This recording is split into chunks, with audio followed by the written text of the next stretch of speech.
করতে পারেন, ভালো লাগতে পারে, সম্ভব। মেয়েদেরকে আল্লাহ পাক এত সুন্দর করে সৃষ্টি করেছে। আল্লাহ পাকের সবচেয়ে শ্রেষ্ঠ সৃষ্টি হচ্ছে মেয়েরা। মানুষ তো অবশ্যই, তারপরে মেয়ে মানুষ। এই নারী আপনার হয় জান্নাতের মাধ্যম হবে, অথবা আপনার জীবনের সবচেয়ে বড় ফিতনা হবে। কারণ নবী সাল্লাল্লাহু আলাইহি ওয়াসাল্লাম বলেছেন, আমি পুরুষদের জন্য মহিলাদের চেয়ে বড় কোনো ফিতনা রেখে যাচ্ছি না।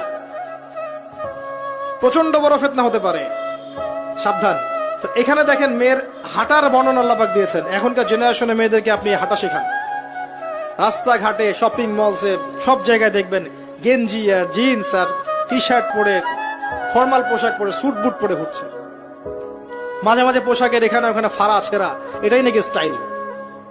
এমন পোশাক পরছে যেটা পরেও দেহের অঙ্গ প্রত্যঙ্গ বোঝা যাচ্ছে, এমন পোশাক পরছে যেটা বাহির থেকে ভিতরের অঙ্গ দেখা যাচ্ছে।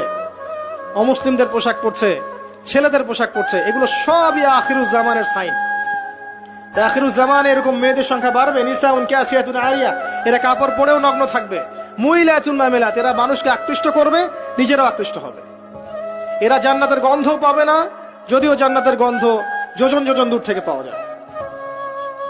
আখিরুজ্জামানের সাইন আপনি দেখবেন, মেয়েরা ছেলেদের পোশাক পরে ঘুরছে। এখন এই শুআইব আলাইহিস সালামের মেয়ের মতো এদেরকে কে লজ্জা শেখাবে? নাই লজ্জা শরমের বালাই।